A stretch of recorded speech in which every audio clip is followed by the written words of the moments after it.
మీరు చూడాలనుకున్నదే మీరు చూస్తున్నది SV99 న్యూస్.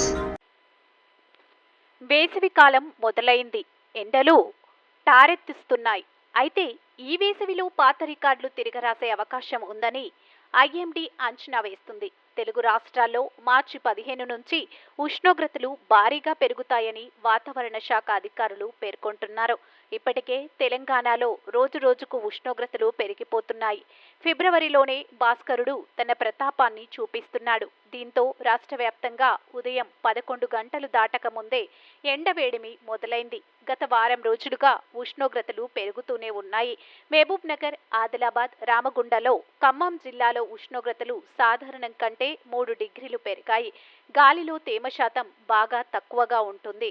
ఫిబ్రవరిలోనే ఇలా ఎండలు మండిపోతే ఇక మే నెల వచ్చే నాటికి పరిస్థితి మరింత దారుణంగా ఉండొచ్చని ఆందోళన చెందుతున్నారు. ఈ ఏడాది జనవరిలో పగలు, రాత్రి ఉష్ణోగ్రతలు సాధారణం కంటే ఎక్కువగా నమోదయ్యాయి. ఫిబ్రవరిలో గడిచిన 13 రోజుల్లో అనేక ప్రాంతాల్లో రికార్డు స్థాయి ఉష్ణోగ్రతలు నమోదు కాగా, ఈ 13 రోజుల్లో 11 రోజులు దేశంలోనే అత్యధిక పగటి ఉష్ణోగ్రతలు తెలంగాణలోనే నమోదయ్యాయి. ఈ క్రమంలో బయటకు వెళ్లేటప్పుడు జాగ్రత్తలు తప్పనిసరి అని వాతావరణ శాఖ సూచించింది. తెలంగాణలోని మహబూబ్ నగర్, భద్రాచలం, ఖమ్మం, హనుమకొండ, హైదరాబాద్ జిల్లాలలో అత్యధిక ఉష్ణోగ్రతలు నమోదయ్యాయి.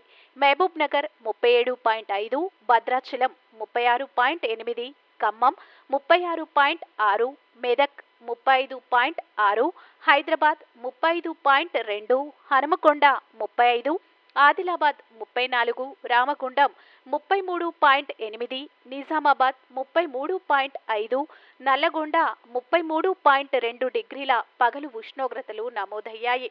శనివారం గరిష్టంగా మహబూబ్ నగర్లో 36.7, కనిష్టంగా నల్గొండలో 32 డిగ్రీల ఉష్ణోగ్రతలు నమోదయ్యే అవకాశం ఉందని వాతావరణ శాఖ అంచనా వేసింది.